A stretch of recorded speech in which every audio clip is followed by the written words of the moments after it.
إن الحمد لله نحمده ونستعينه ونستغفره ونعوذ بالله من شرور أنفسنا ومن سيئات أعمالنا من يهده الله فلا مضل له ومن يضلل فلا هادي له وأشهد أن لا إله إلا الله وحده لا شريك له وأشهد أن محمدا عبده ورسوله يا أيها الذين آمنوا اتقوا الله حق تقاته ولا تموتن إلا وأنتم مسلمون يا أيها الناس اتقوا ربكم الذي خلقكم من نفس واحدة وخلق منها زوجها وبث منهما رجالا كثيرا ونساء واتقوا الله الذي تساءلون به والأرحام إن الله كان عليكم رقيبا يا أيها الذين آمنوا اتقوا الله وقولوا قولا سديدا يصلح لكم أعمالكم ويغفر لكم ذنوبكم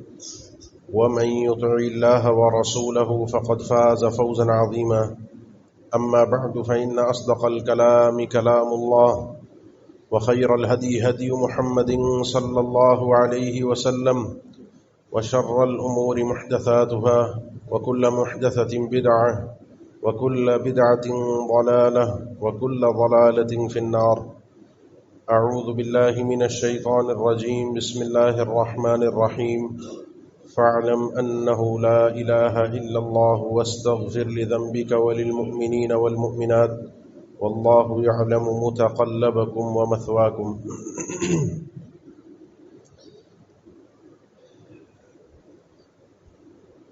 دین حق پر عمل کرنے اور اس کو ماننے سے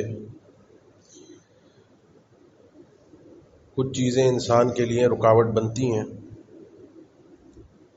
جس کی وجہ سے انسان حق قبول نہیں کر سکتا. وہ انسان کی خواہشات بھی ہوتی ہیں، وہ شیطان کی چالیں بھی ہوتی ہیں، وہ کسی شخص کے اپنے جذبات بھی ہوتے ہیں، وہ انسان کے اندر پایا جانے والا جہالت اور وہ رکاوٹ اس شکل میں بھی ہوتی ہے کہ انسان اس جہالت میں اپنے آپ کو علم کے راستے پر نہیں لگاتا، بلکہ جس طرح کی ہوا چل رہی ہوتی ہے اس طرح سے ہوا کے ساتھ ساتھ وہ چلنا شروع کر دیتا ہے. سیدنا عبداللہ ابن مسعود رضی اللہ تعالیٰ عنہ فرماتے ہیں کہ لا یکونن احدکم اما، تم میں سے کوئی شخص اما نہ بنے. صحابہ نے جو ساتھی تھے، ان کے تابعی تھے، انہوں نے پوچھا یہ اما آدمی کیا ہوتا ہے؟ فرماتے ہیں یجری مع کل ریح، ہواؤں کے ساتھ اڑتا ہے، ہواؤں کے ساتھ چلتا ہے، جس رخ کی ہوا ہو اس رخ پر چل پڑتا ہے، جیسے لوگ کر رہے ہیں ویسے کرتا ہے. اور اس کا تذکرہ حدیث میں بھی آتا ہے، اللہ کے نبی صلی اللہ علیہ وسلم نے بھی اما بننے سے منع فرمایا ہے. اور اما کی تفسیر آپ صلی اللہ علیہ وسلم نے خود فرمائی، وہ ہے اخلاقیات میں کہ ان احسن الناس احسننا وان ظلموا ظلمنا، اگر لوگ ہمارے ساتھ بھلائی کریں گے، نیکی کریں گے تو ہم بھی پلٹ کر نیکی کریں گے. کوئی سلام کرے گا تو میں بھی سلام کروں گا، کوئی مجھے ہدیہ دے گا تو میں بھی پلٹ کر ہدیہ دوں گا، کوئی میری دعوت کرے گا تو میں بھی اس کی دعوت کروں گا. وَإِن ظَلَمُوا ظَلَمْنَا، اگر وہ ہمارے ساتھ زیادتی کریں گے، ظلم کریں گے تو پلٹ کر ہم بھی جواب میں اینٹ کا جواب پتھر سے دیں گے. آپ صلی اللہ علیہ وسلم نے فرمایا ایسے مت بننا. اگر کوئی احسان کرے تو اس کا یقیناً احسان سے جواب دینا یہ لازمی ہے، لیکن اگر کوئی ظلم کرے تو پلٹ کر ظلم نہیں درگزر کیا جاتا ہے. یہ شرعی تعلیم ہے اور یہ اللہ کے نبی صلی اللہ علیہ وسلم کا فرمان ہے. اور بھی فرامین ہے عبداللہ ابن مسعود رضی اللہ تعالیٰ عنہ کے، کہتے ہیں اما، وہ آدمی ہمارے ہاں سمجھا جاتا تھا کہ جو بن بلائے ہر محفل میں کھانا کھانے کے لیے پہنچ جاتا تھا. جہاں اس کو پتہ چلے دعوت ہے، کسی خاندان میں شادی ہے، اس کو دعوت ہو یا نہ ہو وہ کھانا کھانے کے لیے پہنچا ہوتا تھا. کہتے ہیں ہم تو دور جاہلیت میں ایسے آدمی کو امعاء کہتے تھے، لیکن اب آج کے دور میں کیونکہ ماحول بدل گیا ہے، اب شرعی معاملات کے اندر بھی لوگ اس طریقے سے کرتے ہوئے نظر آ رہے ہیں کہ جس طرح کا ماحول ہو، جس طرح کی ہوا چل رہی ہو، جس طرح سے لوگ کر رہے ہیں، جو سوشل میڈیا پر ٹرینڈ بنا ہوا ہے، یا جس طریقے سے گلی محلے میں شور شرابہ ہو رہا ہے، تو اس میں میرا بھی کچھ نہ کچھ حصہ ہونا چاہیے، میں بھی اس میں شریک ہو جاؤں۔ مومن ایسا نہیں ہوتا، حق کو قبول کرتا ہے چاہے وہ اکیلا کیوں نہ ہو۔ اس ہوا کے خلاف، اس اکیلی ہوا کے خلاف پوری مخالف سمت میں دنیا کے اندر، پوری دنیا ایک طرف تھی، ایک ہی آدمی تھا اس وقت دنیا کے اندر جو اس ہوا کے خلاف کھڑا ہوا تھا، جس کو اللہ تعالیٰ نے اسی لیے امت کہا ہے، ان ابراہیم کان امۃ قانتا للہ حنیفا۔ وہ ساری ہوا ایک طرف تھی اور یہ شخص سارے لوگوں کے مخالفت میں کھڑا ہو گیا، اکیلا ہی امت ٹھہر گیا۔ اور اس لیے اللہ نے تعریف کی کیونکہ یہ جو ٹکرایا تھا یہ شخص اس چلتی ہوئی تیز ہوا سے، آندھی سے، طوفان سے، یہ اللہ کے لیے ٹکرایا تھا، اللہ کا بہت فرما بردار آدمی تھا، قانتا للہ، اور حنیف بھی تھا، اس کو کسی کی پرواہ نہیں ہوتی تھی کہ کس کو کیا اچھا لگتا ہے، کسی کو کیا برا لگتا ہے، بس یہ دیکھتا تھا کہ میرے رب کو کیا اچھا لگتا ہے، میرا رب کن چیزوں سے ناراض ہوتا ہے۔ اس نے ہمیشہ اپنے رب کے احکامات کی پرواہ کی ہے، ایک اکیلے رب کی عبادت کرتا تھا، کسی کی اس کو پرواہ نہیں ہوتی تھی۔ یہ ہے قابل تعریف عمل کہ آپ حق کے ساتھ کھڑے ہوں، حق چاہے پوری قوم کے خلاف کیوں نہ ہو، اکیلے کھڑا ہونا پڑے، اکیلا بھی انسان کھڑا ہو جائے۔ اب ہوتا کیا ہے، اب بات کو تھوڑا سا سمجھیے گا، یہ جو ہم چلتی پھرتی ہوا کے ساتھ چل پڑتے ہیں، تو اس پہ ہمارے ہاں جو گفتگو کی جاتی ہے عام طور پر وہ ہوتی ہے تقلید کے متعلق، اور وہ تقلید بھی عام مسائل میں، نماز، روزہ، زکوٰۃ، حج، کوئی کہتا ہے امام حنیفہ کی تقلید کر لو، کوئی کہتا ہے امام مالک کی، امام شافعی، امام احمد۔ یہ چار مذاہب سنیوں کے اندر معروف ہیں، ایک فقہ ظاہریہ بھی ہے اور باقی دوسروں کی بھی ہے، اپنی اپنی بنائی ہوئی نام نہاد فقہ۔ ہمارے یہاں گفتگو عام طور پہ ان مسائل پر ہوتی ہے، جبکہ تاریخ میں ہم دیکھیں اور ہمارے ماحول کو بھی اگر آپ دیکھیں تو ہم عموماً ہر اعتبار سے اس ہوا کے ساتھ چلتے ہیں کہ جیسا لوگ کر رہے ہیں، سوچتے نہیں ہیں، عقل کا استعمال نہیں کرتے، دلائل اور براہین کو نہیں دیکھتے، جیسا چلا آ رہا ہے، جیسی چیزیں ہو رہی ہیں اسی طریقے سے ہم کرتے جائیں۔ اس میں عقائد بھی ہیں، عقائد کے مسائل کے اندر، اور سیدنا ابراہیم علیہ السلام نے یہی تو مسئلہ اٹھایا تھا جب اپنی قوم کے لوگوں سے کہا کہ ما هذه التماثيل التي انتم لها عاكفون۔ دوسرے مقام پر قال هل يسمعونكم اذ تدعون او ينفعونكم او يضرون۔ یہ جو اپنے ہاتھوں سے مورتیاں بناتے ہو، پتھر کو تراشتے ہو، اس کو تراشنے کے بعد جب تم اس کو کھڑا کر کے بت بنا لیتے ہو، پھر اسی کو خود سے پوجنا شروع کر دیتے ہو، یہ سنتے بھی ہیں، دیکھتے بھی ہیں، کوئی نفع نقصان کے مالک بھی ہیں، ان کی تو اپنی پتھر کی اپنی کیا حیثیت ہے، یہ تو پتھر ہے۔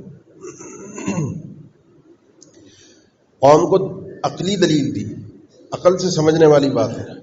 قوم نے جواب کیا دیا؟ قالوا بل وجدنا آباءنا كذلك يفعلون۔ بھائی ہمیں نہیں پتا، ہماری نسل در نسل یہی کام اسی طریقے سے چلا ہے، آباء و اجداد یہی کرتے تھے اور یہی طریقہ ہے عبادت کا۔ عقائد کے مسائل کے اندر، عقائد کے باب میں یہ طریقہ کار اپنانا کہ آباء و اجداد کا طریقہ ہے، آباء و اجداد نے کام کیا ہے۔ سیدنا نوح علیہ السلام کو بھی یہ کہا گیا اساطیر الاولین، جو تم باتیں کر رہے ہو قصے کہانیاں ہیں، ان کی کوئی حقیقت نہیں۔ ابراہیم علیہ السلام کو بھی یہی کہا گیا۔ موسیٰ علیہ السلام نے جب اپنی قوم سے، فرعون سے، بنی اسرائیل کے ساتھ مل کر یہ بات رکھی تو فرعون نے ایک جواب دیا، اجئتنا لتأفکنا عن آلہتنا، یہ جو تم آ کر یہ جو گفتگو کر رہے ہو، یہ تم چاہتے ہو کہ جو ہم عبادت کرتے ہیں اس سے رک جائیں، اور یہ تو ہمارے آباء و اجداد سے یہ سلسلہ، یہ طریقہ چلا آ رہا ہے، ہمارا تو پیچھے سے ہی طریقہ چلا آ رہا ہے۔ اور فرعون نے یہی چال چلی موسیٰ علیہ السلام کے سامنے، جب موسیٰ علیہ السلام نے سورۃ طٰہٰ میں رب العالمین نے ذکر کیا کہ موسیٰ علیہ السلام نے جب بات کی، اللہ کی توحید پیش کی، ایک اللہ ہے جس کی عبادت کرنی چاہیے۔ اب پچھلوں نے تو یہ کام کیا نہیں، پرانی نسلیں تو یہ کام کر کے نہیں آئیں. اس نے کہا قال فما بال القرون الاولی، ایک پتا پھینکا اس نے لوگوں کو بھڑکانے کے لیے کہ بھائی یہ جو ہمارے آبا و اجداد تھے نسل در نسل یہ کام کرتے چلے آ رہے ہیں، ان کا کیا بنے گا؟ یہ کیا مشرک تھے، کافر تھے، جہنم میں گئے، کیا ہوا؟ وہ تو دعوتی حکمت کا تقاضا یہ تھا کہ جواب اس کا بڑی سمجھداری کے ساتھ دیا جائے، کیونکہ اس فرعون کے سوال کا مقصد ان کا انجام جاننا نہیں تھا. اور یہاں ضمناً اس بات کو بھی میں ذکر کر دوں کیونکہ یہ مسئلہ ہمارے سامنے بھی آتا ہے. پرانوں کی بات کرنا کہ جو مر گئے چلے گئے ان کے اوپر فیصلے دینا، اعیان کے اوپر کہ جی فلاں آدمی جہنم میں گیا، فلاں کا باپ جہنمی، فلاں کی ماں جہنمی، فلاں آدمی کا دادا جہنمی، اس کی نسل جہنمی، یہ فیصلہ کرنے کا اختیار مجھے نہیں ہے. لِتُنذِرَ قَوْمًا مَّا أُنذِرَ آبَاؤُهُمْ فَهُمْ غَافِلُونَ. اللہ کے نبی صلی اللہ علیہ وسلم کو اللہ تعالیٰ نے فرمایا آپ ایسی قوم کو ڈرانے کے لیے جا رہے ہیں کہ جن کے آباء و اجداد میں نسلوں میں کوئی ڈرانے والا اب تک نہیں آیا، یہ غافل ہے. لیکن اس میں بھی اللہ تعالیٰ نے پچھلی اقوام میں اللہ کے نبی صلی اللہ علیہ وسلم کے جو دور جاہلیت جو پچھلا دور گزرا ہے اس میں اعیان کے ساتھ ایک ایک نام لے کر کچھ لوگوں کی تعیین کے ساتھ ہے کہ فلاں فلاں فلاں فلاں جہنمی ہے. ابن جدعان کا تذکرہ صحیح مسلم میں آتا ہے، اور بھی لوگوں کا تذکرہ ہے فلاں فلاں فلاں فلاں. باقی لوگ، باقیوں کا معاملہ اللہ کے سپرد ہے. جو شخص شرک کرتا ہے وہ جہنم میں جائے گا، جنت اس پر حرام ہے، یہ اللہ کا اٹل فیصلہ ہے. فلاں آدمی کا کیا حکم ہے وہ اللہ کے سپرد ہے. فرعون نے یہ جو چال چلی تھی، یہ سوال جو کیا تھا اس مسئلے کو جاننے کے لیے نہیں کیا تھا، اس نے لوگوں کو بھڑکانے کے لیے کیا تھا تاکہ لوگ یہ سنیں کہ ہمارے آباء و اجداد جہنمی اور وہ سب موسیٰ علیہ السلام کے خلاف ہو جائے. موسیٰ علیہ السلام نے سیدھا جواب دیا جو قرآن مجید میں اللہ تعالیٰ نے ذکر فرمایا قال علمها عند ربی فی کتاب لا یضل ربی ولا ینسى. بھائی ان کا کیا ہوا کیا ہوگا، علمها عند ربی فی کتاب، میرے رب کے پاس اس کا علم ہے، جو صحیفوں میں ان کے نامہ اعمال میں بھی درج ہے، تقدیر میں بھی لکھا ہوا ہے لا یضل ربی ولا ینسى. میرا رب نہ بھولتا ہے اور نہ بھٹکتا ہے، نہ وہ کچھ چھوڑے گا نہ وہ کچھ اس سے رہ جائے گا. وہ گمراہ نہیں ہوتا، وہ بھٹک نہیں جاتا اور بھول نہیں جاتا. فیصلہ رب کے پاس ہے. آباء و اجداد سے یہ جو ایمان، رسومات، تقلیدیں، جو توہم پرستی ہمارے اندر بھی موجود ہے، چونکہ ہمارے ہندوانہ ماحول ایک رہا ہے، ہمارے طرز زندگی کے اندر، اس بر صغیر کے اندر ہندوؤں کے بہت سارے توہمات ہمارے اندر عقائد کے اندر داخل ہیں. پوچھا جائے کہ اس کا کیا وجہ ہے، اس کی کیا پیچھے حکمت ہے، کوئی شرعی حکم ہے، تو بس توہم پرستی ہے. آج کل آج بھی مجھے تو حیرت ہوتی ہے، آج بھی رات کے وقت جھاڑو دینے سے گھر میں نوست آ جاتی ہے، کھڑے ہو کر شلوار پہننے سے وہ انسان کے کاروبار میں برکت ختم ہو جاتی ہے. اسی طریقے سے یہ تو چلیں آپ سن کے ہنس لیں گے، لیکن ہمارے آپس کے جو ہم لوگ بیٹھے ہیں ہم میں سے کتنے ایسے ہیں کہ جب چاند گرہن اور سورج گرہن ہوتا ہے تو اپنے گھروں کے اندر جن خواتین کے معاملات ایسے ہوتے ہیں کہ انہوں نے ماں بننا ہوتا ہے تو ان کو ہم گھر میں خاموشی سے بٹھا دیتے ہیں کہ چھری کانٹے کو ہاتھ کام کاج نہیں کرنا، نہیں تو بچے پہ غلط اثر پڑ جائے گا، بچہ صحیح پیدا نہیں ہوگا، بچے کی اس کی خلقت میں نقص ہو جائے گا. اب اس چاند ستارے کی یہ تاثیر، سورج گرہن کی، چاند گرہن کی یہ تاثیر کہ وہ بچے کے اوپر اثر انداز ہو، یہ کہیں رب العالمین نے ذکر کیا ہے، کہیں کوئی عقل کہتی ہے، کوئی آپ کی طب کہتی ہے، کوئی سائنس کہتی ہے، کہیں نہیں ہے. لیکن انا وجدنا آباءنا کذالک یفعلون، آباء و اجداد سے ہی چلا آ رہا ہے، یہی طریقہ کار ہے. ہم اسی ہوا کے ساتھ اڑتے ہیں، چلتے ہیں، جس طرف کی ہوا چل جائے اس ہوا کے خلاف کھڑا ہونا، حق کی آواز کو لے کر، دلائل کو لے کر، یہ بڑے کم لوگ ہوتے ہیں جو کھڑے ہوتے ہیں. اور شعور آ رہا ہے لوگوں میں، لوگ سمجھ رہے ہیں. یہ ہے عقائد کا مسئلہ. اب ہمارے ہاں معاشرے میں ایک بڑا طبقہ ہے جو کہ مقلدین کا ہے، فقہ حنفی کی تقلید کرتے ہیں فروعی مسائل کے اندر. ان سے اگر آپ جا کر پوچھیں کہ جی عقائد کے مسائل ہیں، اللہ پر ایمان، رسولوں پر ایمان، آخرت پر ایمان، کیا اس ایمان میں تقلید چل جاتی ہے؟ یہ تقلید جائز ہے یا واجب ہے؟ ہمارے یہاں پوچھا جاتا ہے تقلید واجب ہے جائز ہے. ان کے ہاں ایمانیات کے مسائل میں، اشاعرہ کے ہاں ایمانیات کے مسائل میں تقلید حرام ہے. لیکن یہ اختلاف ہے اگر کوئی تقلید کرتے، تقلید سے مراد یہ ہے کہ اگر وہ دیکھا دیکھی ایمان لے آیا، مسلمان گھرانے میں پیدا ہوا، مسلمان ہو گیا، تو اس کا اسلام قابل قبول ہے. نہیں کہتے ہیں آنکھ بند کر کے ہو جاتا ہے، بس چل جاتا ہے. لیکن اس کو چاہیے کہ نظر و استدلال سے کام کرے، خود غور و فکر کر کے ایمان لائے۔ اللہ پر ایمان ایسے نہیں ہوتا کہ سب ایمان لائے میں اللہ پر ایمان لے آؤں اور وہ قابل قبول ہو جائے۔ ایمانیات کے باب میں تقلید نہیں ہوتی۔ اللہ کے نبی صلی اللہ علیہ وسلم نے بات بیان فرمائی، کل مولود یولد علی الفطرہ فابواہ یہودانہ او ینصرانہ او یمجسانہ، ہر بچہ جو پیدا ہوتا ہے وہ فطرت دین پر، توحید پر پیدا ہوتا ہے، لیکن پھر ماحول، تربیت، ماں باپ خود یہودی ہیں، نصرانی ہیں، مجوسی ہیں، بچے کو وہ اسی ماحول میں ڈھال دیتے ہیں۔ اب ماں باپ مسلمان گھرانے میں پیدا ہوئے، مسلمان ہو گئے،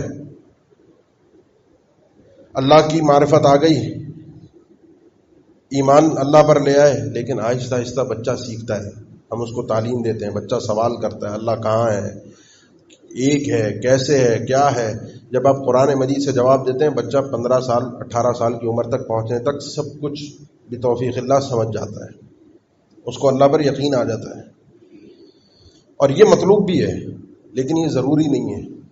اللہ کے نبی صلی اللہ علیہ وسلم نے کسی صحابی کے ایمان لانے پر، کسی بچے کے ایمان لانے پر یہ نہیں کہا کہ یہ ایمان لانے کے لیے تمہیں پہلے آسمانوں پر، زمینوں پر، اللہ کی مخلوقات پہ غور و فکر کرنا چاہیے اور پھر ایمان لاؤ، ورنہ تمہارا تقلیدی ایمان قابل قبول نہیں۔ تو جس طرح آگے بات آ رہی ہے، جس طرح ہم عقائد کے مسائل کے اندر تقلید قابل قبول نہیں ہے، اسی طریقے سے یہ آگے جو مسئلہ ہے حلال اور حرام کا، اخلاقیات کا، سیاست کا، ہمارے معاملات کے اندر، دنیاوی زندگی کے اندر رسم و رواج کا، یہ 4 بڑی مصیبتیں ہیں۔ ایک عقائد کا مسئلہ ہے کہ حلال اور حرام کا، جو عدی بن حاتم رضی اللہ تعالیٰ عنہ کی ہم حدیث پڑھتے ہیں، طبرانی اور دیگر کتب کی حسن درجے کی حدیث ہے کہ اللہ کے نبی صلی اللہ علیہ وسلم سے جب انہوں نے آیت سنی اور ان کو بڑی حیرت ہوئی کہ اتخذوا احبارهم ورهبانهم اربابا من دون اللہ، کہ یہود و نصارہ نے اپنے رہبان، علماء، ان کے ربی، ان کے جو پاپ ہوتے ہیں، ان کو انہوں نے رب بنا کر رکھا ہوا تھا۔ عدی بن حاتم پرانے اسی مذہب سے تھے، کہنے لگے ہم نے تو رب نہیں بنایا، رب کا مطلب یہ پیدا کرنے والا، کھلانے والا، پالنے والا، ہم تو ان کو یہ نہیں مانتے۔ آپ نے فرمایا بالکل مانتے ہو، یہ بتاؤ مجھے کہ کیا جس چیز کو یہ حلال کر دے تم حلال سمجھتے ہو، جس چیز کو یہ حرام کر دے اس چیز کو حرام سمجھتے ہو؟ اللہ کیا فرما رہا ہے؟ اللہ نے حلال کیا ہے نہیں کیا؟ ان کے حلال اور حرام کو لیتے ہو، اللہ کے حلال اور حرام کو نہیں پوچھتے، ایسا تھا یا نہیں تھا؟ انہوں نے فرمایا تھا۔ فرمایا یہی تو عبادت ہے، یہی تو رب بنانا ہے کہ جو وہ حلال کہہ دے وہ حلال، جو وہ حرام کہہ دے وہ حرام۔ اور یہ مصیبت ہمارے ہاں جو فروعی مسائل ہیں ان کے اندر یہ تقلید پائی جاتی ہے ہمارے معاشرے میں، لیکن آپ شعور کے ساتھ اگر مسئلے کو غور سے سمجھیں تو الحمدللہ یہ تقلید ختم ہو چکی ہے۔ تقلید کا مطلب کیا تھا؟ تقلید کا مطلب یہ تھا، اس کی مختلف تعریفیں کی گئی ہیں، اب اس مسئلے کی تفصیل میں جانے کا وقت بھی نہیں ہے اور میں سمجھا بھی نہیں پاؤں گا کیونکہ وہ بڑا گہرا علمی مسئلہ ہے تقلید کی تعریف کا اور اس کے مسائل کا۔ عالم کی کسی بھی دوسرے آدمی کی بات کو قبول و قول الغیر، کسی دوسرے آدمی کی بات کو ماننا بلا دلیل، بلا معرفتی دلیل یا بلا رجحانی دلیل، یہ تعریفیں مختلف ہیں، اب اس کی تفصیل کا وقت نہیں ہے۔ اپنے مخالف کی، اپنے عالم کی کسی دوسرے شخص کی بات کو ماننا، بس دلیل پتہ نہ ہو، اور وہ کہتے رہے، لوگ ہمیں بتاتے رہے کہ جی عام آدمی کے پاس دلیل کو سمجھنے کی صلاحیت نہیں ہوتی، عام آدمی دلیل کو نہیں پرکھ سکتا۔ اس لیے آج بھی اگر آپ فتویٰ لینے کے لیے جائیں مقلدین کے ہاں، جو تحریری فتوے جاری ہوتے ہیں، طلاق کا لے لیں، وراثت کا لے لیں، XYZ کوئی بھی لے لیں، تو اس میں مسئلہ لکھتے ہیں اور مسئلہ لکھنے کے بعد کہیں بھی نیچے قرآن و حدیث کی آیت، کوئی حدیث، کوئی ریفرنس کچھ نہیں ہوتا۔ ان کے جو فتاوے ہیں، ان کی جو فقہی کتابیں ہیں، اس کی عبارتیں درج ہوتی ہیں کہ فلاں فقہ کی کتاب میں ہماری فلاں فتاوی شامیہ کے اندر، فتاوی قاضی خان میں، فتاوی عالمگیری میں یہ عبارت ہے، اور وہ عبارت نقل کر کے ترجمہ کر کے آپ کو دے دیتے ہیں کہ آپ یہ پڑھیں، آپ کو یہ سمجھ میں آئے گا۔ دلائل قرآن و حدیث کے آپ نہیں سمجھ سکتے، آپ کا کام نہیں ہے۔ آپ کا کام ہے کہ جو عالم نے آپ کو بتا دیا آپ بس اس کے پیچھے خاموشی سے چل پڑیں۔ یہ وہ تقلید ہے کہ اللہ اور اس کے رسول نے کیا کہا ہے آپ کو نہیں بتایا جا رہا، آپ کو بتایا جا رہا ہے جو ہم کہہ رہے ہیں، جو ہم نے سمجھا ہے اس کو سمجھو، کیونکہ تم لوگ سمجھ نہیں سکتے۔ پہلے یہ کہا جاتا تھا، ابھی بھی طریقہ کار یہی ہے، لیکن سوشل میڈیا نے دنیا بدل دی۔ اب کتنے ہی ان کے مفتی حضرات آ کر بیٹھے ہوتے ہیں اور اہل حدیثوں کو بتا رہے ہوتے ہیں کہ آپ کے 3 طلاق کے مسئلے بھی غلط، اور فلانا تراویح کا مسئلہ بھی غلط، اور میں اہل حدیثوں کو چیلنج کرتا ہوں کہ ان کا یہ بھی غلط اور وہ بھی، اور دلائل دے رہے ہوتے ہیں قرآن و حدیث سے۔ عام آدمی کو اگر آپ دلائل دے رہے ہیں قرآن و حدیث سے، تو عام آدمی کو تو آپ پہلے کہتے تھے اس کو تو بات سمجھ میں آئے گی نہیں، اس کا تو کام ہے تقلید کرنا، جو امام ابو حنیفہ نے کہا ہے ان کی عبارت لو، دلائل سے تو اس کا لینا دینا نہیں ہے. جب آپ دلائل دے رہے ہو تو بات ہی ختم ہو گئی، تقلید کا دروازہ ہی بند ہو گیا. عام آدمی اگر دلیل سمجھ رہا ہے تو الحمدللہ، اب اس کو دلائل کے میدان میں چھوڑ دو. عام آدمی کو بات سمجھ میں آ رہی ہے، اس کا مطلب دلائل سمجھ سکتا ہے. تو اللہ اور اس کے رسول کے حلال کو حلال اب وہ جانے گا، اللہ اور اس کے رسول کے حرام کو حرام جانے گا. اب وہ امام حنیفہ کے حرام کردہ ہے، امام شافعی کے حرام کردہ ہے، امام مالک کے حرام کردہ کو حرام نہیں جانے گا. ہر عالم سے غلطی ہو سکتی ہے، یہ ہم یہ دعوے دار نہیں ہیں کہ ہم ان سے بڑے علماء ہیں، امام شافعی سے زیادہ ہمیں علم ہے. لیکن مسئلہ یہ ہے کہ ان علماء کا، ان ائمہ کا آپس میں مسائل میں دلیل کی فہم میں، نص کی فہم میں اختلاف رہا، سمجھنے میں قرآن و حدیث کو.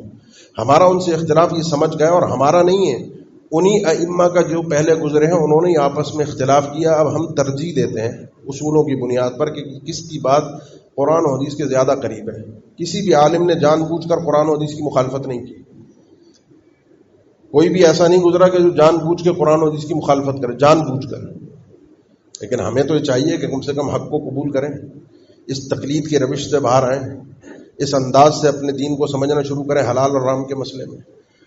ہمارے اس کے بعد ایک اور مسئلہ ہے، اور وہ مسئلہ ہے ہمارے اخلاقیات کے، چلنے پھرنے کے انداز، رسم و رواج. ان کے اندر بھی ہمارے اندر تقلید پائی جاتی ہے، اور یہ تقلید بھی رب العالمین نے قرآن مجید میں ذکر کی ہے. اور یہ بڑا مضمون، بڑا گہرا مضمون ہے سورۃ الاعراف میں.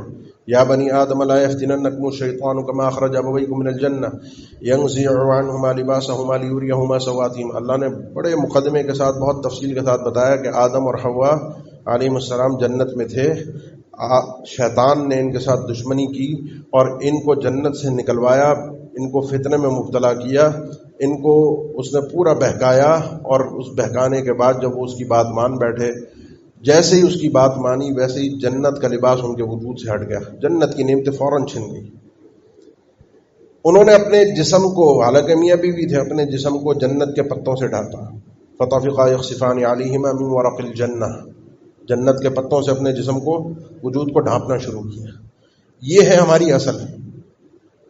اس کے بعد یہ اللہ تعالیٰ نے ذکر فرمایا مشرکین مکہ کا، وَإِذَا فَعَلُوا فَاحِشَةً أَوْ ظَلَمُوا أَنفُسَهُمْ، جب یہ کوئی فحش کام کرتے ہیں، بد اخلاقی کرتے ہیں، بغیرتی کرتے ہیں، کوئی گناہ کا کام کرتے ہیں، تو ان سے پوچھا جائے کہاں سے آیا، کہتے ہیں وجدنا علیہ آباءنا واللہ امرنا بها، ہمارے آبا و اجداد اسی طریقے سے کرتے تھے اور ان کو اللہ نے حکم دیا تھا. اور اس کی تفسیر میں یہ چیز موجود ہے کہ بیت اللہ کا بغیر لباس کے طواف کرنا، صفا مروہ کی سعی بغیر لباس کے کرنا، بالکل برہنہ ہو کر، اور یہ کہنا کہ طواف ہم اس لیے اس طرح سے برہنہ کر دیں کہ اللہ نے ہمیں اسی طرح پیدا کیا ہے، بے لباس. اور وہ لباس جن لباس کو پہن کر ہم گناہ کرتے ہیں، اس کپڑے کو پہن کر میں نے کبھی جھوٹ بول دیا، کبھی حرام کھا لیا، کبھی کسی کے ساتھ زیادتی کر دی، گالی دے دی، اب ان کپڑوں کو پہن کر میں جا کر بیت اللہ کا طواف کروں، یہ چیز درست نہیں ہے. اللہ نے ہمیں یہی حکم دیا ہے کہ ان کپڑوں میں، ان لباسوں کے اندر آ کر طواف نہ کرنا. ہمارے آبا و اجداد کا یہی طریقہ چلا آ رہا ہے، آبا و اجداد کو اللہ نے حکم دیا تھا. اللہ نے پہلی چیز تو یہ کہی کہ کوئی بھی چیز فحاشی ہو اللہ اس کا حکم نہیں دے سکتا. قل ان اللہ لا یأمر بالفحشاء اتقولون علی اللہ ما لا تعلمون. اللہ کی طرف وہ باتیں نسبت نہ کرو جس کا تمہیں علم نہیں ہے. اگر اللہ نے اس چیز کا حکم دیا ہے تو لے آؤ، کوئی صحیفہ ہو، کوئی پرانی کتابیں ہوں، کوئی عقلی کوئی تصورات ہوں، کہیں سے کوئی دلیل ہو، کوئی بھی چیز ہو، کوئی لے کر تو آؤ، کوئی دلیل، اللہ نے یہ دلیل دی ہے، یہ چیز اس طرح سے ثابت کر کے دکھا دو. یہ جو اخلاقیات کا باب ہے، یہ جو مسائل ہیں ہمارے معاشرے کے، سیاست کے مسائل، ہمارے رسم و رواج کے مسائل، کوئی بھی عقل سے، شریعت سے ان چیزوں کو ثابت نہیں کر سکتا. بس جو ہمارے سیاسی لیڈر نے کہہ دیا آج دن ہے تو وہ دن ہے، وہ کہہ دے رات ہے تو وہ رات ہے.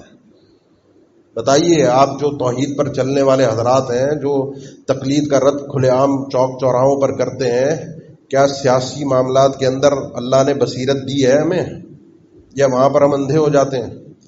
کیا اپنے خاندانی اور کاروباری اور دیگر اٹھنے بیٹھنے کے رسم و رواج کے اندر، شادی بیاہ کے موقع پر کسی کے دنیا سے رخصت ہو جانے کے، فوتگی کے معاملات کے اندر ہمارے ہاں جو رسم و رواج آتے جا رہے ہیں، بڑھتے جا رہے ہیں، چڑھتے جا رہے ہیں. جس نے اخلاقیات تو کیا اللہ کے احکامات کی پامالی کر دی ہے، کیا کبھی وہاں روک کر ہم اپنے آپ سے سوال کرتے ہیں کہ یہ کہاں سے آیا؟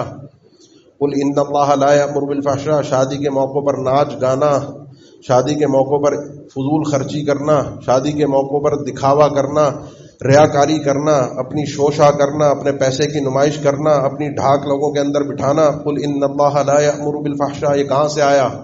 یہی تسلسل تھا جس کو بغیر عقل و سمجھ کے ہم نے قبول کیا ہے. اور شریعت میں کوئی بھی چیز بغیر علم و بصیرت کے، بغیر عقل کے، بغیر شریعت کے قابل قبول نہیں ہے. عقل سے ہی سوچ لو، جو کر رہے ہو اخلاقیات کے مسائل میں، شرعی معاملات میں، عقائد میں اللہ کے حکم کو، شریعت کے معاملات میں اللہ کے حکم کو، اپنے رسم و رواج میں اللہ کے حکم کو، اور پھر اپنی عقل کو بھی استعمال کرو کہ دنیا کا اگر معاملہ ہے تو میرا کیا فائدہ ہے، اس میں کیا نقصان ہے. یہ دکھاوا کرنا، یہ شوشہ کرنا، یہ لوگوں کو دکھانا، یہ تو شریعت کا مقصد نہیں ہے. اس لیے تو میں پیدا نہیں ہوا کہ لوگوں کو یہ دکھا سکوں کہ میں کتنا پیسے والا آدمی ہوں، میں کتنے لاکھ کا جانور لا کے قربانی کرتا ہوں، میں کتنی محرم میں سبیلے لگاتا ہوں، کتنی نیاز بانٹتا ہوں. مجھے اللہ نے اس لیے تو پیدا نہیں کیا کہ میں لوگوں کو بس یہ دکھاتا رہوں کہ میرے پاس کتنا پیسہ ہے. یہ عقل سے تو انسان کو کم از کم سوچنا چاہیے. قل ان اللہ لا یأمر بالفحشاء. اب مسئلہ دو طرح سے، ساری میں نے صورتیں جو ذکر کی، دو طرح سے اس مسئلے کو رب العالمین نے سلجھایا ہے قرآن مجید میں. ایک چیز کہ جب ان لوگوں سے کہا جائے کہ بھائی یہ کہاں سے کر رہے ہو، بل قالوا ان وجدنا آباءنا على امه وان على آثارهم مهتدون وكذلك ما ارسلنا من قبلك في قرية من نذير الا قال مترفوها ان وجدنا آباءنا على امه وان على آثارهم مقتدون. کوئی بھی نبی، کوئی بھی رسول کسی بھی بستی میں آیا ڈرانے والا، اس قوم کے اترائے ہوئے لوگ، چودھری، وڈیرے، بڑا پن، اپنے پیسے کی نمائش کرنے والے، غیر اللہ کو پوجنے والے، اپنی ڈھاک غیر اللہ کی عبادت پر، اپنی چودھری، اپنی حکومت، اپنے اس معاملے کو جکڑنے والے، جب ان کو اللہ اور اس کے رسولوں کی احکامات پہنچتے تھے تو کہتے ہیں انا وجدنا آباءنا علی امہ. یہ طریقہ تو ہماری نسلوں سے چلا آ رہا ہے، ہمارے باپ دادا کی نسل سے چلا آ رہا ہے، اور ہم انہی کے نقش قدم کی اقتداء کرتے ہوئے چلتے آ رہے ہیں. وَإِذَا قِيلَ لَهُمْ اتَّبِعُوا مَا أَنزَلَ اللَّهُ وَإِلَى الرَّسُولِ قَالُوا حَسْبُنَا مَا وَجَدْنَا عَلَيْهِ آبَاءَنَا. ان سے کہا جائے اللہ اور اس کے رسول کی تعلیمات کی طرف آؤ جو اللہ نے نازل کیا ہے، جو رسول اللہ صلی اللہ علیہ وسلم بتا رہے ہیں. کہتے ہیں نہیں، ہمارے لیے وہی کافی ہے جو ہمارے آباء و اجداد سے آئے ہیں. مسجد میں آئیں گے ٹھیک ہے، دین مین ہو گیا، بس جو آباء و اجداد سے، ابا حنفی تھے ہم حنفی ہیں، ابا شافعی تھے ہم شافعی ہیں، وہ اگر شیعہ تھے تو ہم شیعہ ہیں، وہ عقائد میں جو نظریہ رکھتے تھے وہ رکھتے تھے. جیسی جہاں سے بات شروع کی تھی نا، جیسی ہوا چل رہی ہے ویسے ہی یہ چل کے جا رہے ہیں. اماں بنا ہوا ہے، محرم میں شیعہ بن گیا، ان کے ساتھ ماتم میں جا رہے ہیں، ربیع الاول آئے گا اس میں وہ نعرے وارے لگا کے آمد رسول یا رسول اللہ بریلوی بن جاتا ہے. کبھی کچھ جو چیز جس طرح کی ہوا چلتی ہے اس طرف چلنا پڑتا، آگے بڑھ جاتا ہے. عقل سے کام ہی نہیں لیتا کہ چل کیا رہا ہے، ہو کیا رہا ہے. میرے ان اعمال کی کرنے کی وجہ اور ان اعمال کے نتائج، عقل و بصیرت ان دو چیزوں کا نام ہے. میں کیوں کر رہا ہوں؟ میرے رب کا حکم ہے. اس کے کرنے کے بعد میرا کوئی فائدہ ہے یا نقصان ہے؟ اور فائدہ اور نقصان آپ کو صحیح تمیز شریعت دیتی ہے. جو میں نے شروع میں بات کی تھی نا، بہت ساری چیزیں جو رکاوٹ بنتی ہیں حق کو قبول کرنے میں، اس میں انسان کی خواہشات بھی ہیں. وہ خواہشات یہی ہیں کہ میں نے بڑا بننا ہے، میرا نام ہونا چاہیے. وہ خواہشات کے ساتھ ساتھ انسان کے جذبات بھی ہوتے ہیں. محرم میں جذبات اہل بیت کے نام پر بڑے عروج میں آتے ہیں. مسئلہ اہل بیت کا نہیں ہے، مسئلہ تو گالیاں دینی ہوتی ہیں جن لوگوں کو دینی ہوتی ہیں. مسئلہ اگر یزید کا ہے تو یزید کے ساتھ ساتھ جن لوگوں کو گالیاں دی جاتی ہیں اور ہم بھی بڑے شوق میں آ کر ان کے ہاں میں ہاں ملا رہے ہوتے ہیں کہ ہاں یزید ایسا، یزید ایسا، اس کے آگے تو دیکھو یزید کے آگے وہ کر کیا رہے ہیں. جس طرح کی ہوا چلتی ہے ہم چلنا شروع ہو جاتے ہیں، ہوش اور عقل سے کام نہیں لیتے کہ ان کاموں کے نتائج کیا ہوں گے، اینڈ کیا ہوگا. اسی لیے اللہ کے نبی صلی اللہ علیہ وسلم کو اللہ تعالیٰ نے، ہمارے اللہ کے نبی صلی اللہ علیہ وسلم کے ذریعے سے اللہ تعالیٰ نے حکم ہم تک پہنچایا، یا ایھا الذین آمنوا اطیعوا اللہ واطیعوا الرسول واولی الامر منکم. اکیلے اللہ کی اطاعت ہے، اکیلے رسول کی اطاعت ہے، اور اولو الامر کی، علماء ہو، حکام ہو، ان کی اطاعت ہے. لیکن یہ اللہ اور اس کے رسول کی اطاعت کے ماتحت ہے. اللہ کے نبی صلی اللہ علیہ وسلم نے فرمایا السمع والطاعہ فیما احب وکرہ ما لم یؤمر بمعصیہ. حاکم کی، بڑوں کی، باپ دادا کی، علماء کی بات مانو، ماننی چاہیے. چاہے اچھی لگے چاہے بری لگے، مزاج کے مطابق نہیں ہوتا، اور خاص طور پر حکمرانوں کی میرے مزاج کے مطابق حاکم چلے، ایسا نہیں ہو سکتا جب تک معصیت کا گناہ کا حکم نہ دیا جائے۔ فَإِنْ أُمِرَ بِمَعْصِيَةٍ فَلَا سَمْعَ عَلَيْهِ وَلَا طَاعَةَ، اگر گناہوں کا حکم آرڈر آ جائے تو کسی کی کوئی اطاعت نہیں ہوتی، کسی کی کوئی فرما برداری نہیں ہوتی، حکم الہی کے آگے کسی کی نہیں چل سکتی، چاہے وہ باپ دادا ہو، چاہے وہ حکمران ہو، چاہے وہ کوئی سیاسی پارٹی کا لیڈر ہو، وہ کوئی بھی ہو۔ میرے اٹھائے ہوئے قدموں کا نتیجہ کیا نکلے گا اس کو میں نے سوچ کے کل اللہ کے سامنے کھڑا ہونا ہے۔ آپ کے اور میرا فائدہ کیا ہے، میرا اور آپ کا نقصان کیا ہے، یہ جب میں اپنی عقل سے طے کرتا ہوں تو بھٹک جاتا ہوں۔ اپنی خواہشات اس میں شامل ہوتی ہیں، اپنے جذبات اس میں شامل ہوتے ہیں، جہالت اس کے اندر شامل ہوتی ہے، حسد اس کے اندر شامل ہوتا ہے، کبر اس کے اندر شامل ہوتا ہے۔ ان چیزوں کے مرغوبے سے جن چیزوں کو میں اپنے فائدے اور نقصان کے طور پر طے کرتا ہوں اس کی وجہ سے معاشرہ برباد ہوتا ہے۔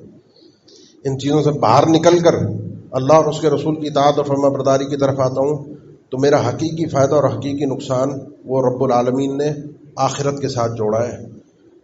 مومن جو ہے وہ دنیا کو استعمال کر کے آخرت کی کامیابی کی کوشش کرتا ہے۔ دوسرا حل جو رب العالمین نے ذکر فرمایا ہے، فَاعْلَمْ أَنَّهُ لَا إِلَٰهَ إِلَّا اللَّهُ وَاسْتَغْفِرْ لِذَنبِكَ وَلِلْمُؤْمِنِينَ وَالْمُؤْمِنَاتِ فَاعْلَمْ أَنَّهُ لَا إِلَٰهَ إِلَّا اللَّهُ۔ اللہ کے نبی صلی اللہ علیہ وسلم آپ بھی اچھی طرح جان لیں، آپ کو بھی پوری طرح سے علم ہونا چاہیے، آپ کے ساتھ ساتھ آپ کی پوری امت کو، کیونکہ خطاب پوری امت کو ہے۔ اس آیت کے آخر میں رب العالمین کا یہ فرمانا وَاللَّهُ يَعْلَمُ مُتَقَلَّبَكُمْ وَمَثْوَاكُمْ، پوری امت کو، ایمان والوں کو، کافروں کو، مشرکوں کو، ساری انسانیت کو خطاب ہے، تو ساری انسانیت کے لیے ہے کہ فَاعْلَمْ أَنَّهُ لَا إِلَٰهَ إِلَّا اللَّهُ، اچھی طرح جان لو۔ اب اس پر جو عام طور پہ آپ سنتے ہوں گے امام بخاری رحمہ اللہ نے ذکر کیا باب العلم قبل القول والعمل، بھائی انسان کے پاس علم ہونا چاہیے بات کرنے سے پہلے اور کوئی بھی عمل کرنے سے پہلے۔ اصل میں جب آپ پڑھتے ہیں نا اشہد ان لا الہ الا اللہ و اشہد ان محمد الرسول اللہ، اشہد ان لا الہ الا اللہ، اب جو میں نے جتنی گفتگو کی تھی اس کو سامنے رکھیے گا۔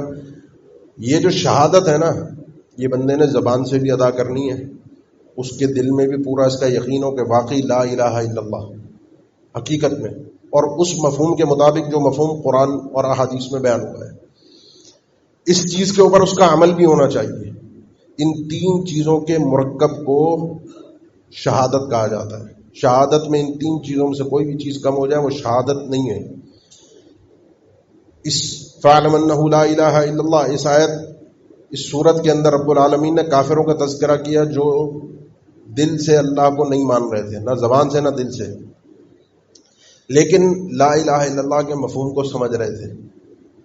مفہوم کیا ہے ان کو پتا تھا، انہم کانوا اذا قیل لهم لا الہ الا اللہ یستکبرون، یہ جو مشرکین تھے ان کو پتا تھا لا الہ الا اللہ کا مطلب کیا ہے، اور اسی لیے وہ نہیں مان رہے تھے کیونکہ ان کا کبر آگے آڑے آ رہا تھا، ان کا بڑا پن، ان کا تکبر، اور حق کو ٹھکرانا تکبر ہے۔ حق بات سمجھ میں آ رہی ہے، ان کو دل میں سمجھ میں آ رہی ہے، زبان سے آ نہیں رہی، کیونکہ یستکبرون۔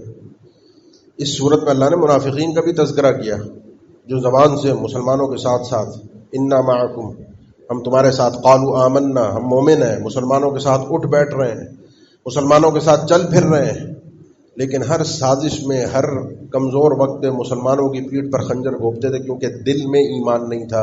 فَاعْلَمْ أَنَّهُ لَا إِلَٰهَ إِلَّا اللَّهُ، اللہ کے نبی صلی اللہ علیہ وسلم آپ بھی، امت بھی، آپ کے پیروکار بھی بخوبی جان لیں، آپ کے پاس علم ہو کہ لا الہ الا اللہ، یہ دل میں بات اترے۔ یہ ہے حل اصل میں اس تقلید کا جو تقلید عقائد کے ایمانیات کے باب میں ہو، وہ تقلید جو مسائل میں حلال اور حرام میں ہم کر رہے ہوں، نماز، روزہ، زکوٰۃ، حج، کہ ہمارے مسلک میں یوں چلا آ رہا ہے، ہمارے آباء و اجداد یوں کرتے آ رہے ہیں، وہ تقلید جو ہم رسم و رواج میں کرتے ہوں، اپنے اٹھنے بیٹھنے میں کرتے ہوں، اپنی اخلاقیات میں کرتے ہوں، اور کہتے ہوں سبھی یہ کر رہے ہیں، ہمارے معاشرے میں کوئی پردہ نہیں کرتا تو میں کیوں پردہ کروں، کوئی داڑھی نہیں رکھ رہا میں کیوں داڑھی رکھوں، کسی کے پینچے ٹخنوں سے اوپر نہیں ہوتے میں کیوں اوپر رکھوں، سب حرام کما رہے ہیں، میں پاگل لگوں گا اگر حلال کماؤں گا، سب لوگ بن بتائے جھوٹ بول کر کمیشن لے لیتے ہیں، میں اگر ایسا کروں گا تو میں بیوقوف کہلاؤں گا۔ فَاعْلَمْ أَنَّهُ لَا إِلَٰهَ إِلَّا اللَّهُ، ان سب چیزوں کا علاج یہی ہے کہ انسان پورے یقین اور خشوع کے ساتھ ایمان کو اپنے دل میں اتارے۔ سب کیا کر رہے ہیں، کس طرف کی ہوا چل رہی ہے، اس ہوا کے ساتھ اگر میں چلنا شروع ہو جاؤں تو میری اوقات اور حیثیت ختم ہو جائے گی۔ مومن دلیل کے ساتھ کھڑا ہوتا ہے، مومن حق کے ساتھ کھڑا ہوتا ہے۔ کبھی بھی حق کی رکاوٹ میں آنے والی کوئی بھی چیز ہو، چاہے وہ اپنے باپ دادا کیوں نہ ہو، اپنا معاشرہ کیوں نہ ہو، سب لوگ کیوں نہ ہو، وہ شہرت کی خاطر ایسا نہیں کرتا، وہ اپنے رب کی خاطر ایسا کرتا ہے۔ بعض لوگ مخالفت کرتے ہیں اپنے باپ داداؤں کی، خاندان کی، مسلک کی، لوگوں کی، اور پیچھے وجہ بعض اوقات شہرت ہوتی ہے، سب کو پتہ چل جائے، میں نمایاں ہو جاؤں کہ میں مخالف ہوں، کیونکہ مخالفت میں انسان خالف تو اور مشہور ہو جاتا ہے۔ یہ مقصد نہ ہو۔ ان ابراہیم کان امۃ قانتا للہ حنیفا، وہ اللہ کا فرما بردار بندہ تھا جس نے ساری انسانیت کی اس وقت اپنے پورے قوم کی مخالفت کی، اکیلا کھڑا ہوا اور پوری بات دلیل سے اور حق کے ساتھ بصیرت کے ساتھ ان کو سمجھائی اللہ کے لیے۔ اور قوم کیا کر رہی ہے، لوگ کس طرف جا رہے ہیں، ان کے رسم و رواج کیا ہیں، مجھے کسی کی پرواہ نہیں ہے۔ حنیفا ولم یکن من المشرکین، یکسو ہو جائے انسان اللہ کی عبادت میں، کون کس کی عبادت کرتا ہے، کون کس کو پوچھتا ہے، کون کس کے ساتھ کھڑا ہے، مجھے اس کی پرواہ نہیں ہے۔ اور ان سب چیزوں کے بعد ایک آخری بات میں کر رہا ہوں کہ سب سے قیمتی چیز ہے لا الہ الا اللہ، سب سے قیمتی چیز ہے۔ دنیا کی خیر بھی اسی میں ہے اور آخرت کی خیر بھی اسی میں ہے، اس جملے کے بغیر کچھ نہیں ہے۔ اسی سے آغاز ہے اور اسی پر اختتام ہے۔ اس جملے کے اوپر کہیں سے کوئی چور دروازہ کھل رہا ہو، کوئی حرف آ رہا ہو، کوئی نقص پیدا کیا جا رہا ہو ذرائع اور وسائل سے، کسی بھی طریقے سے، اس کو قبول مت کیجیے گا، آپ کے ایمان کے لیے خطرہ بن جائے گا۔ اور کوئی بھی ڈاکو اگر لا الہ الا اللہ کے مفہوم کے اوپر اس کی غیرت نہ جاگتی ہو اور آپ اس کے ساتھ چل پھر رہے ہوں، اٹھ بیٹھ رہے ہوں، اس کی سن رہے ہوں، تو اللہ کے لیے اس تعلق کو ختم کیجئے۔ لا الہ الا اللہ سب سے بڑا تعلق ہے، چاہے اکیلا آدمی کیوں نہ رہ جائے، اس نے لا الہ الا اللہ کے ساتھ کھڑا ہونا ہے، اللہ کے لیے حق کو قبول کرنا ہے، حق کے آڑے آنے والی ہر رکاوٹ کو ختم کرنا ہے۔ اقول قولی ھذا واستغفر اللہ لی ولکم وآخر دعوانا الحمد للہ رب العالمین۔ الحمد للہ علی احسانہ وشکر لہ علی توفیقہ وامتنانہ، واشہد ان لا الہ الا اللہ وحدہ لا شریک لہ تعظیما لشأنہ، واشہد ان محمدا عبدہ ورسولہ الداعی الی رضوانہ، صلی اللہ علیہ وعلی آلہ واصحابہ واخوانہ وسلم تسلیما کثیرا، اما بعد۔